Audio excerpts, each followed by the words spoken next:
Welcome to episode 158 of Norse Myths, Legends, and Folktales. My name is MyLinda Butterworth, and today we hear a tale about Aspenclog and an agreement he made with the king that should the king run out of work for him to do, he could give him 3 thumps on the back in the story of Aspenclog. Aspenclog's mother was an aspen tree. He slew the man who had chopped her down. Then he went to the king and asked whether he could give him work. He wanted no other pay than the right to give the king 3 good thumps on the back when there was no more work for him to do. The king agreed to this condition, for he thought he would always have enough work for him to do. Then he sent him to the forest to gather wood. But Aspenclog piled up such a tremendous load that the 2 horses could not pull the wagon. So he took 2 polar bears, harnessed them to the wagon, drove it home, and left the bears in the stable, where they ate up all the king's cattle. Then he was told to keep a mill grinding, which the evil one often brought to a stop. No sooner had Aspenclog commenced to grind than, sure enough, the mill stopped. Aspenclog took a candle and made a search. No doubt of it, the evil one had wedged his leg between the millstones. No sooner had Aspenclog seen the leg than he chopped it off with his club. Then the evil one came hobbling up on one leg and begged fearfully and tearfully for the leg he had lost. Nope. He could not have it, said the youth, unless he gave him a bushel of money for it.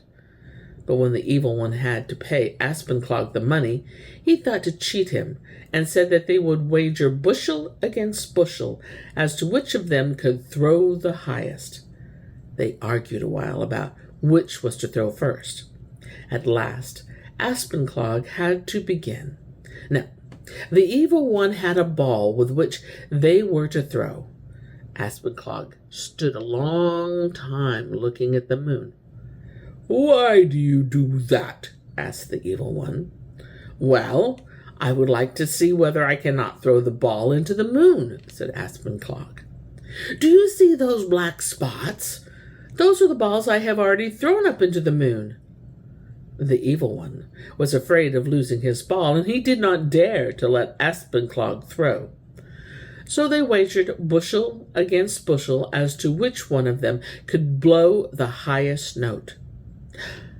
"You may blow first," said Aspenclog. "No, you." Finally, it was decided that Aspenclog should blow first. Then he went to a hill, took an enormous fir tree, and wound it around his horn like a reed. "Why do you do that?" asked the evil one.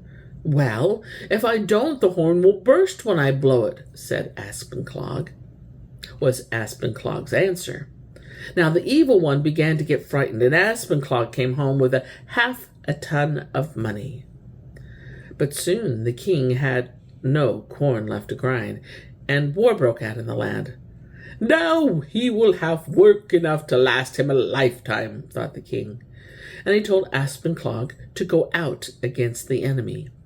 Aspenclog was quite ready to do so, but wanted to have plenty of provisions to take with him. Then he set forth, and when he saw the enemy, he sat down to eat. The enemy shot him as hard as they could, but their bullets did not touch him. When Aspenclog had satisfied his hunger, he stood up, tore out an enormous oak by the roots, and lay about him with it. Before very long, he had hewn down all of the enemy. Then he went back home to the king. "Have you any more work for me?" he asked. "No, now I have no work left," said the king. "Then I will give you 3 good thumps on the back," said Aspenclog. The king begged permission to bolster himself up with pillows. "Yes, take as many as you want," said Aspenclog. Then he thumped, and at his first thump, the king burst into pieces.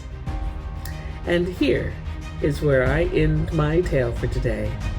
But I'll be back with more tales, many, more tales. Until then, my friends, enjoy the journey.